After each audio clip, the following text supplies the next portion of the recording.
Epoch Times and NTD, two American media companies known for exposing human rights abuses by the Chinese Communist Party, were recently denied access to key Asia Summit events. NTD's Daniel Monahan has more on the incident, which happened at the recent ASEAN and APEC summits. An Epoch Times reporter traveling with the White House encountered repeated roadblocks in accessing key press events in Asia, the latest in a pattern of interference linked to communist authorities in Beijing. Epoch Times is NTD's sister media. Both companies were ultimately denied entry to the ASEAN and APEC summits. They were the only outlets denied access despite having received pre-approved press credentials.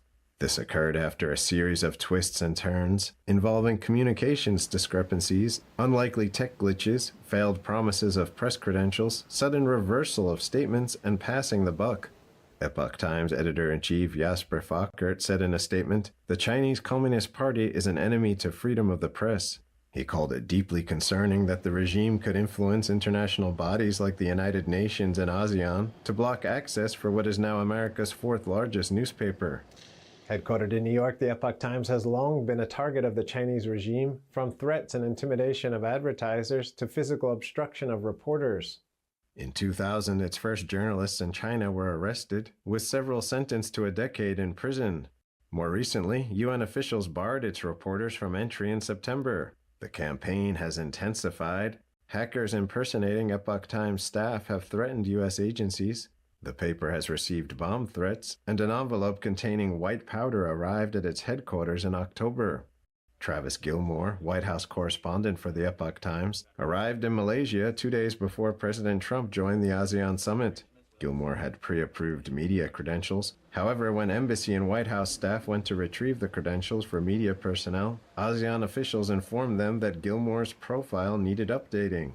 Repeatedly, Gilmore said he found himself in the same cycle, being told to come back and pick up the press pass later, only to find nothing when he returned. On October 26th, the ASEAN staff told Gilmore he got a pass approval, but the credentials never materialized. Mariotsu and Chen Lei, White House correspondent and videographer for NTD, faced a similar situation when they arrived at their hotel in South Korea ahead of the APEC summit.